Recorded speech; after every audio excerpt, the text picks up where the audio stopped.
malam. Saya ratu dari segala ratu. Ratu kegelapan. Saya datang bersama Ratu Ayu Losari untuk mengungkap kisah pedih kehidupan di acara Bemis, obrolan mistis.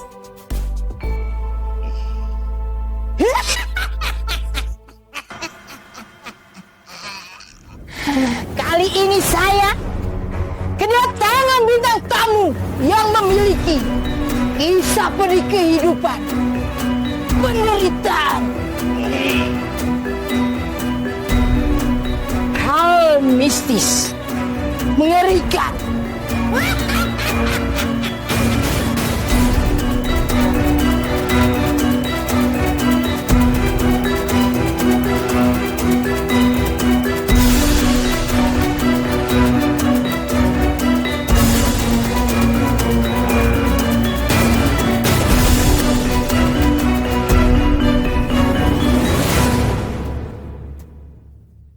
Assalamualaikum warahmatullahi wabarakatuh, pemirsa Obemis. Hari ini bintang tamu Obemis hari ini berbeda dengan episode yang lainnya, di mana hari ini kita akan menampilkan bintang tamu yang luar biasa.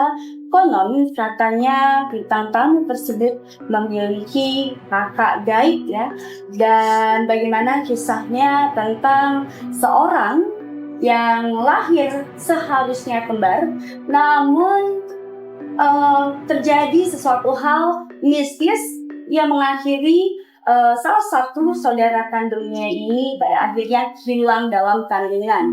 Kemudian ketika lahir, maka beliau terlahir tunggal. Ada apa sebenarnya dan seperti apa kisahnya? Saksikan di Obemis. Dan pastinya Ratu Ayu di sini tidak sendiri. Saya datang bersama Nyai Doib dan juga bintang tamu kita pada hari ini dengan kakak siapa? Silakan. Dengan Uci. Dengan Kak Uci. Kak Uci, boleh tahu nggak perkenalkan nama Kak Uci, kemudian tinggal di mana, kemudian profesi atau pekerjaan sekarang ini apa? Nama Uci, usia 30 tahun. Aku tinggal di Bekasi dan profesi aku sebagai ibu rumah tangga. Oke, Kak Uci, kegiatan sehari-hari memang ngurus suami dan anak di rumah ya, Kak? Iya. Nggak ada bisnis lain atau apa gitu? Nggak ada ya. Oke, Kak Uci ini menarik sekali cerita tentang Kak Uci, dan saya itu penasaran sekali ya, Nyai ya. Iya, Nyai penasaran nggak sih? Penasaran Ya, dimana Kak Uci katanya memiliki saudara kembar gaib ya, tapi hilang dalam kandungan ibu. Boleh diceritain mengenai mungkin ibu pernah bercerita kepada Kak Uci bagaimana prosesi hilangnya saudara kembar sampai dengan apa sih yang Kak Uci rasakan ketika Kak Uci sekarang katanya selalu, katanya gimana Nyai, kalau makan harus ada 2 ya. Misalnya pengen makan baksonya harus 2 ya. Karena diyakini bahwa saudara kandungnya ini kalau tidak diberikan makanan yang sama akan marah. Iya, betul. Oke, sekarang kita langsung aja dengan narasumber kita pada hari ini. Kak Uci, silakan, boleh diceritakan kasusnya. Iya, jadi waktu itu mama aku itu lagi mengandung sekitar usia 9 bulanan ya, memasuki usia 9 bulan. Waktu itu kan mama aku itu mau buang air kecil. Pas kalau aku waktu itu tinggalnya di daerah Jawa Barat ya, Cianjur Jawa Barat.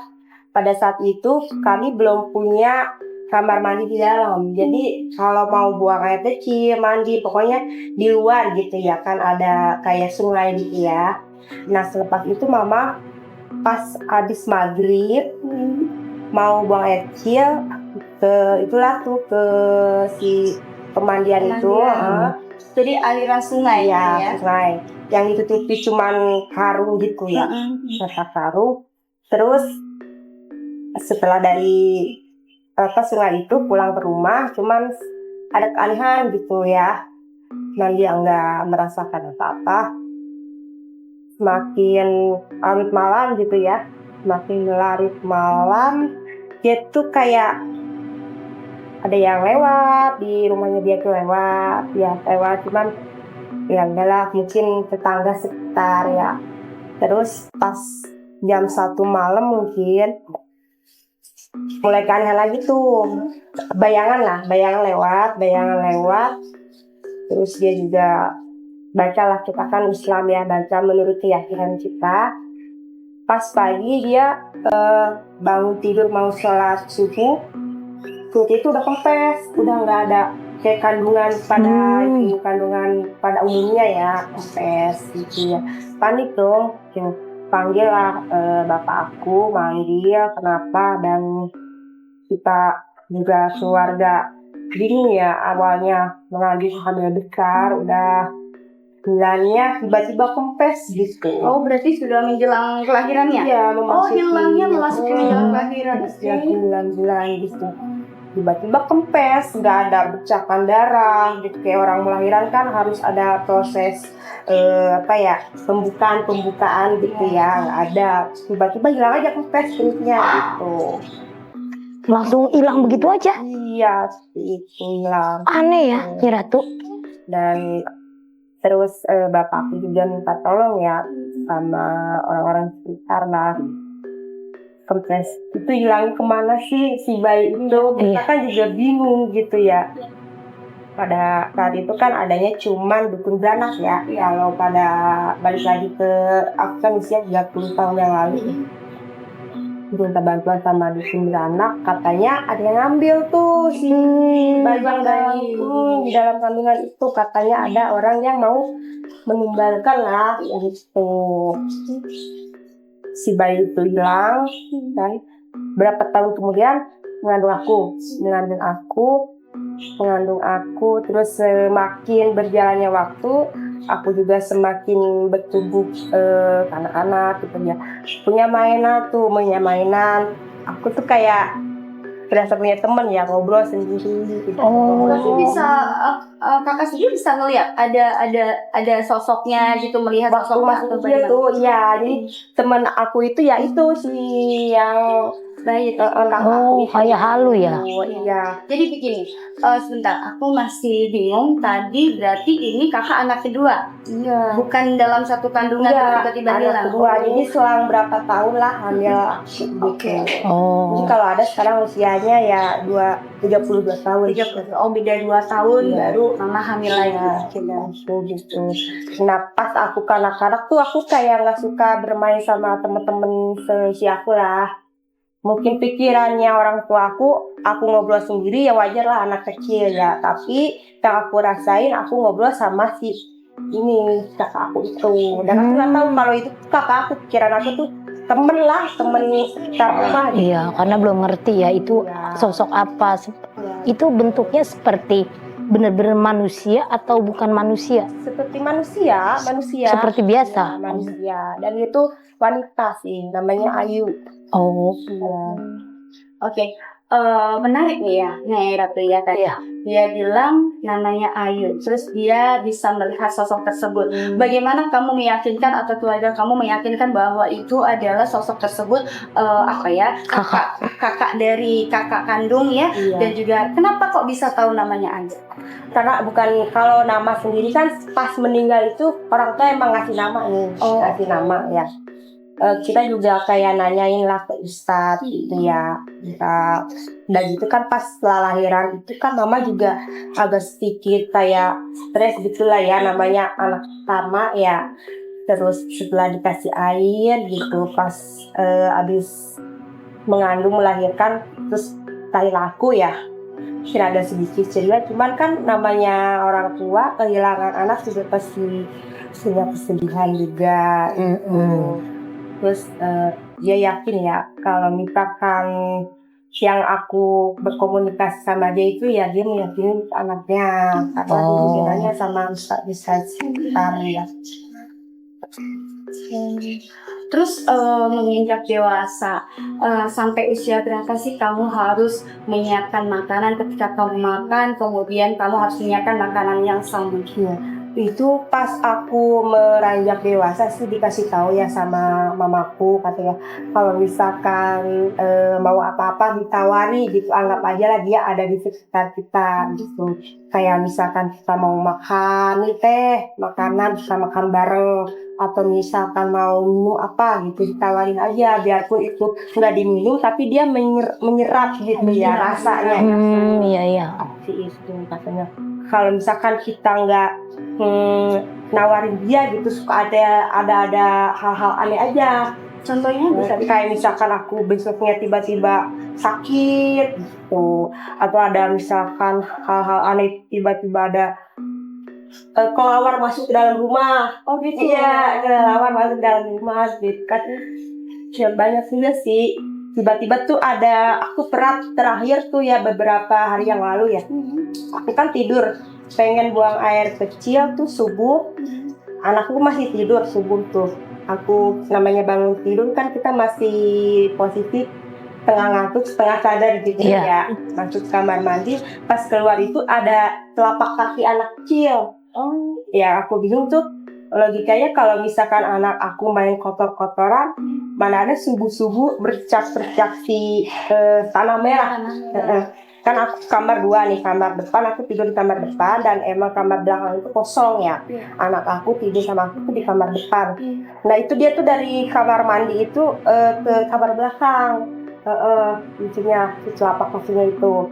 Aku nggak banyak pikiran apa-apa, balik lagi tuh ke kamar tidur. Pas bangun lagi pagi udah nggak ada tuh. Padahal aku sendiri belum ngepel, belum beres lagi tuh ya. Terus kata aku, itu tadi subuh itu telapak kaki siapa gitu ya.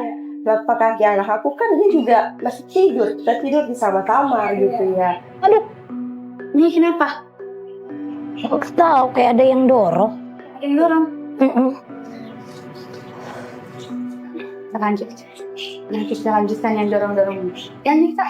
Terus aku telepon lah ke mama, kan emang mama masih di kampung ya, kan aku udah berumah tangga, pasti otomatis Ini kayak ada yang tinggalnya udah nggak nyatu, nggak sama-sama gitu. Aku telepon mah, tadi pagi tuh mau buang air, ini ikutin galak kan? ada telapak kaki gitu ya. Apa itu musim apa gitu. Aku terakhir lihat dia dan komunikasi dia itu sekitar sampai usia 12 tahun. 13 tahun.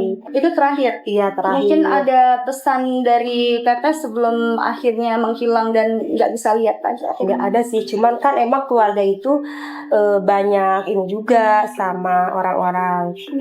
Biar aku takutnya sangat gila gitu ngomong sendiri gitu. Padahal aku tuh ngomong sama si kakak aku itu ya, takut sangka gila ya, minta bantuan lah biar aku tuh nggak bisa berkomunikasi lagi gitu. Ini ngikutin. Takutnya yang orang tua aku takutin, aku dibawalah ke dunianya dia yang ditakutin itu.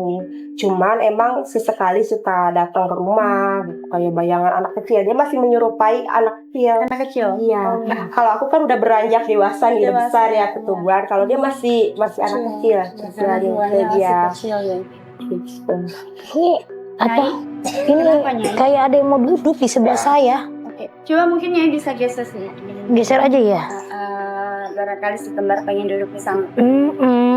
Kayak ada yang ngedorong, ngejorok gitu. Kalau menurut Nyai nih Nyai, dari ceritanya si kakak ini, apakah betul saudara kandung atau kamu? Bisa jadi benar. Bisa jadi betul. Benar.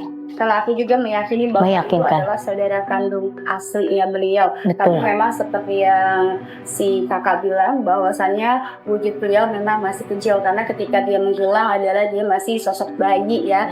Dan memang 9 bulan adalah masa ketika hilangnya itu masa ketika ingin melahirkan. Iya. Bisa jadi dia adalah salah satu, kalau aku lihat memang ini ada yang ambil ya. Dan juga kita akan cari tahu bagaimana sih dan siapakah yang mengambil bayi tersebut. Dan sebelum kita lanjut ke situ, kita penasaran nih Nyai tentang hilangnya sang jabang bayi tersebut. Kakak boleh tahu nggak, apakah ibu pernah bercerita ketika mengandung dia pergi atau punya semacam mungkin dia berziarah atau kemana ke tempat-tempat yang angker atau apa, atau dia mengucap janji atau dia ada nazar yang mungkin belum disampaikan atau bagaimana? Kalau itu sih ada sih tetangga aku yang dulunya kita kan kalau di kampung mayoritasnya sebagai petani ya. Berapa tahun kemudian itu dia menyerupai jadi kayak juragan, jadi orang terkaya lah contoh itu. Kita juga nggak punya pikiran kalau dia yang mengambil si kakak aku itu ya untuk dijadikan hal-hal yang nggak kita inginkan. Tapi aku juga penasaran nih, si kakak aku itu hilangnya itu ada yang ambil kan gitu, apakah emang awalnya gitu. Oke, sebentar. Menarik juga tentang sang juragan tersebut ya, Nyai. Kalau aku lihat di sini sang juragan itu kayak pernah ada berseteru dengan ibu ya. Pernah berantem ya? Iya. Karena ada cekcok mulut ya, sehingga ada kata-kata yang sepertinya kalau aku lihat di sini sang juragan itu mengucap sesuatu hal yang berkaitan dengan malapetaka pada akhirnya. Nah, kalau menurutnya gimana? Iya, sama. Sama? Iya. Sama ya, apa yang Nyai pikirkan dengan saya ya. Kalau begitu kita akan cek aja ya kebenarannya, dan kita akan cari tahu, kita akan mediumisasi, dan kita akan berjabatkan tangan bersama di sini, Nyai. Sebentar. Di sini ya. Ini kayak nggak suka sama saya ini. Ya, makanya kita nanti akan sebelum nanti kita mau lihat dulu. Yuk, tangannya ke sana. Pegang naik satu sebelah sana. Dalam hitungan 3, namanya Ayu ya. Kita bacakan Al-Fatihah dulu buat Ayu. Bismillahirrahmanirrahim. Al-Fatihah.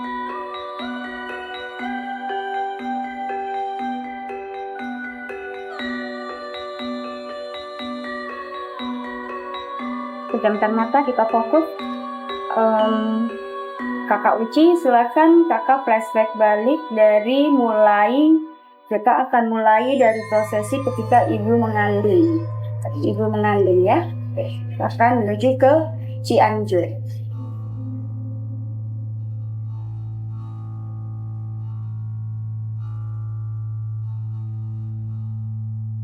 Dari perjalanan ini saya melihat berada di persawahan, bertemu dengan seorang pria berkumis di tengah jalan. Ada kaitannya dengan sawah padi, seperti panen atau sawah. Ada. Di sini ada negosiasi mengenai lahan sawah yang mau dibeli oleh sang pria tersebut. Tapi sepertinya menolak karena harga murah dan tidak terjadi kesepakatan bersama. Terjadi cekcok mulut, adu mulut. Saya melihat ini ibu sama bapaknya Uci tengah mengandung usia 7 bulan. Pergi pulang ke rumah. Saya melihat bapak yang tadi saya sebut pulang ke rumah, berganti baju, berpakaian, pergi menggunakan kendaraan Ratu Gunung, sawah. Ada seorang kakek tua di kaki gunung.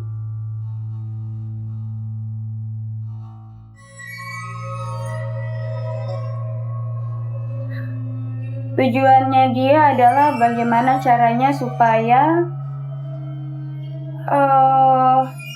Ibu Uci sama bapak ini mau untuk menyerahkan sawah tersebut untuk dijual kepada beliau. Tujuan awal macam ada untuk mencelakakan dari ibu dan bapak.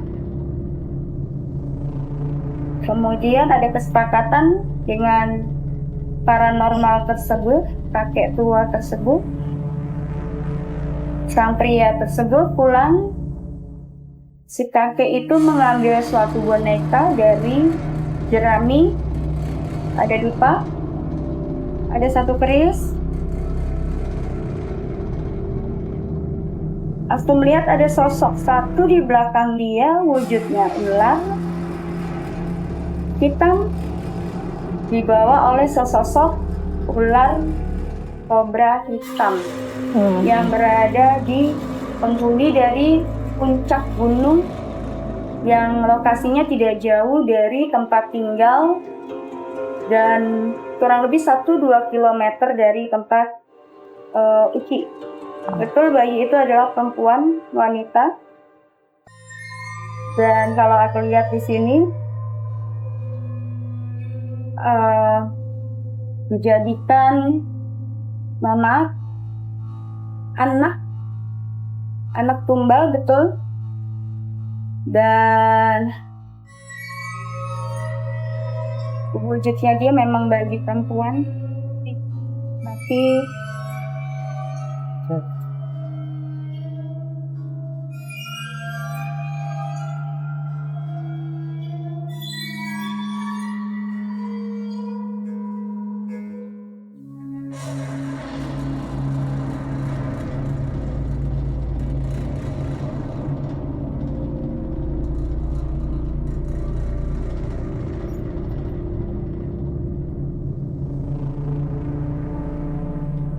boleh Nyai untuk berinteraksi dengan anak tersebut. Mungkin Uci mau menyampaikan sesuatu atau ya menyampaikan sesuatu. Sebentar, saya akan minta dulu untuk boleh minta dupa? Silakan Nyai, kita akan melakukan prosesi untuk memanggil si Dede.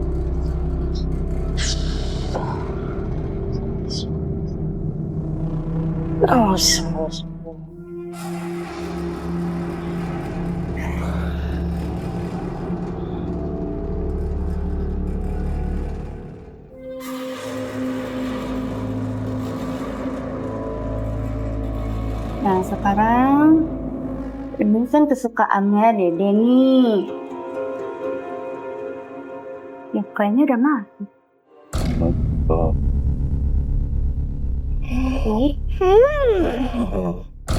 Kenapa jadi ular yang masuk?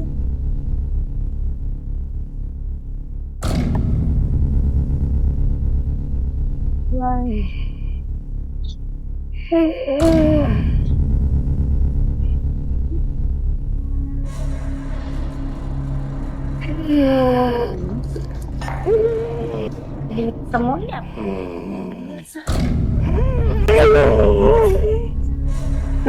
Kak Uci?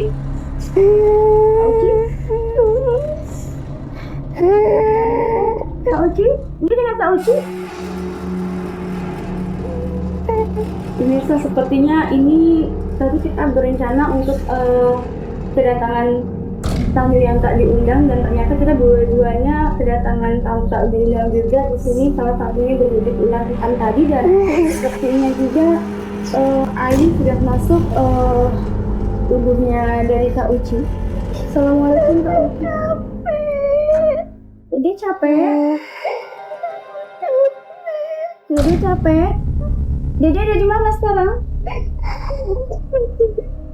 Dede capek? Dede mau pulang? Dede iya. Baik, Dede, nanti kita pulang ya. Dede kenal sama itu siapa yang di bawah? Iya. Siapa? Siapa dia, Dede? Dede ikut sama itu ya? Dede ditahan sama dia? Sampai kita cewek. Dede jadi budak. Dede jadi budak, nak? Udah, Dede tenang dulu ya di sini sama Nyai ya. Nanti kita pulang ya, Dede ya. Ikut sama Tete Uci ya. Tunggu ya, sebentar. Dede mau minum dulu ya. Dede minum susu. Dede kan suka susu.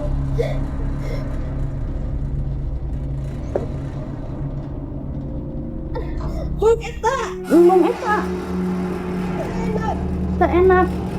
Susu bodas. Susu bodas. Ya udah nanti beli susu bodas ya. Udah Dede di sini dulu ya. Dede di sini dulu ya.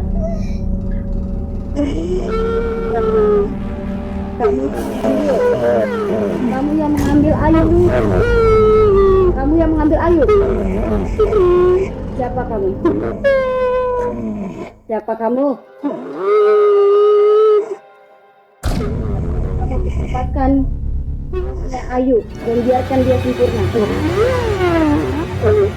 Kenapa kamu tidak mau? Kenapa? Lepaskan apa telah tercipta. Allah.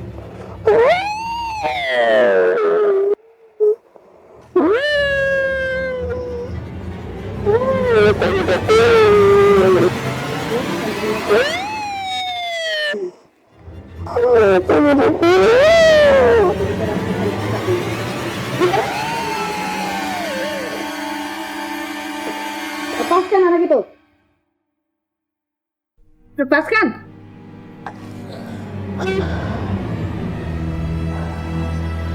Ya. Nyai, bangun. Ngapain di bawah? Ya elah. Nggak ada aja, gimana sih? Tadi kan prosesinya suruh manggil arwah aja. Ngapain ngambil si ular kadut sih? Maaf, Nyi. Oke. Ngapain di bawah? Kayak dililit-lilit gitu. Kenapa nggak bisa difilter sih? Kan tadi kita mau ngambil si Ayu. Udah nggak kuat, dari tadi tuh udah nggak kuat. Jadi tadi sebenarnya siapa? Tadi pas Nyai duduk, kayak ada yang nyubit-nyubit pas kita lagi prosesi, kayak melilit-lilit di badan. Dililit, dari sini nggak bisa napas. Terus? Ya nggak tahu. Kayak ada yang cekik gitu. Katanya Nyai Goib. Masa ngendel juga nggak bisa? Benar. Untung aja tadi aku endel si Ayu duluan. Kasian. Taunya dililit, nggak bisa napas. Yang salah sih prosesinya. Ya udah sekarang lanjut ke Ayu. Kasian nih. Gimana tadi Kak Uci? Tadi pas itu aku udah nggak ngerti ya apa yang terjadi yang tadi tuh aku nggak tahu. Yang aku tahu tuh tiba-tiba ada yang datang udah nggak sadar lagi. Tapi tadi udah merasakan beliau hadir ya. Ya memang dari perjalanan dari rumah ke sini udah ngerasain ada yang aneh di badan, kepala tuh udah nggak enak. Makanya tadi kalau aku lihat sih memang dari tadi Kak Uci datang ke sini, aku sudah melihat ada sosok anak kecil sama sosok ular. Bahkan datangnya Ayu tersebut wujudnya ular. Cuman aku nggak mau ngomong, apalagi ketika tadi Nyai opening bau dupa yang semerbak dan panas kenceng banget tuh. Tadi memang sudah hampir aja aku tuh tadi juga kesurupan, yang artinya memang ingin mengusir ular hitam tersebut karena memang beliau itu hal yang negatif dan memang ada kaitannya dengan sesuatu hal yang tidak baik untuk Uci dan juga saudara kembar Uci ya. Jadi ya alhamdulillah sebenarnya juga tadi si Ayu juga belum sempurna. Kalau begitu mungkin kita akan menyempurnakan dia ya supaya dia juga tenang. Semoga juga didapatkan ditempatkan ke tempat yang semestinya dan bisa terhindar dari itu tadi sang ular hitam tersebut ya. Kita bacakan Al-Fatihah ya. Yuk kita bacakan Al-Fatihah Umidat Ayu. Bismillahirrahmanirrahim.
Pemirsa, tadi Ayu datang, dia berpesan kepada saya, kata beliau, abdi ngicip teteh uci, abdi hoyong katepang, sareng teteh uci, tapi hak abdi teh geus teu bisa, abdi teh hoyong kalau pergi ya, hoyong pergi katanya nitip yang ucinya, ia cinta nakana deretan ku teh uci.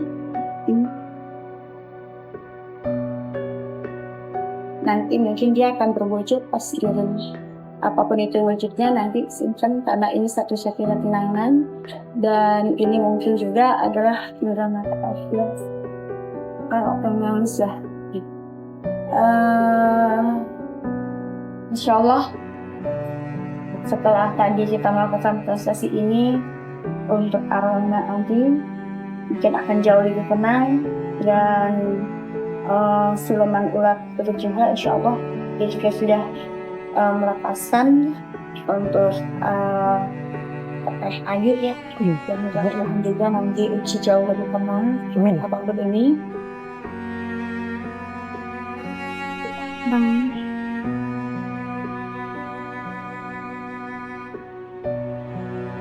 Pejamkan mata.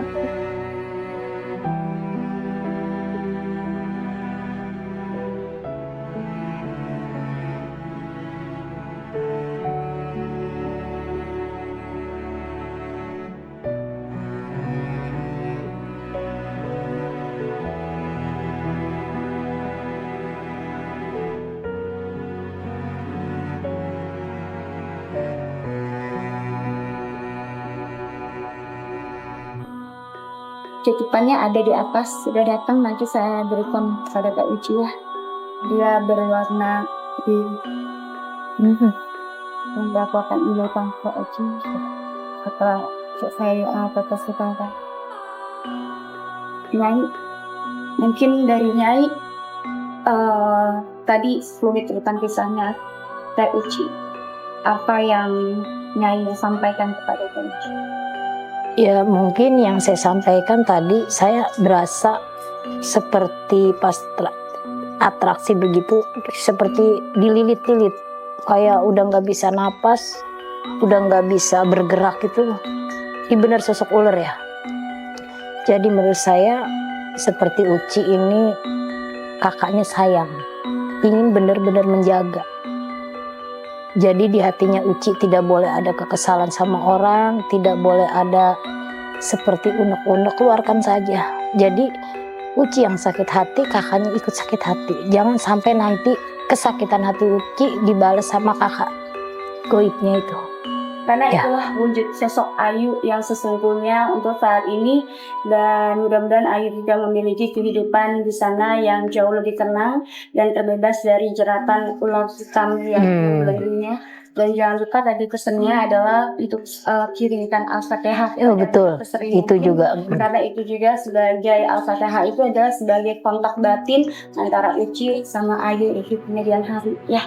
Mungkin itu aja, dan juga tadi pesannya untuk Uci juga, tolong jaga mama, Ayu bilang, dan dimanapun Ayu berada, dimanapun Uci berada, Ayu selalu ada, dan dia tidak pernah jauh dari rumah kalian, dan beliau juga selalu ada di antara kalian. Jadi jangan pernah melupakan mereka, dan alangkah baiknya nanti setiap kali sholat kirimkan Al-Fatihah. Iya betul itu ya. Itu yang utama itu. Dan dari Uci sendiri akan mau disampaikan mungkin? Yang aku sampaikan sih, mudah-mudahan ya si kakak aku itu ada di lingkungan orang-orang yang soleh dan solehah. Semoga dilindungi, aku juga sama keluarga dilindungi dari hal-hal yang kayak gini lagi nih. Dan si ular itu mudah-mudahan ya gak mengganggu aku dan keluarga. Saya juga akan sering-sering sih untuk ngaji di setiap malam Jumat itu yang untuk memberikan doa ya. Oke. Nah, demikian pemirsa podcast kita hari ini, dan seperti yang kita tadi ketahui bahwasanya hidup adalah bukan hanya sekedar harta duniawi. Harta duniawi yang paling berharga adalah keluarga kita sendiri. Apapun baik buruknya mereka adalah keluarga kita, maka jangan sia-siakan kebersamaan bersama keluarga. Karena uang tidak bisa membahagiakan manusia, tapi keluarga akan selalu akan untuk memberikan support kepada kita. Saya Ratu Ayuwasari.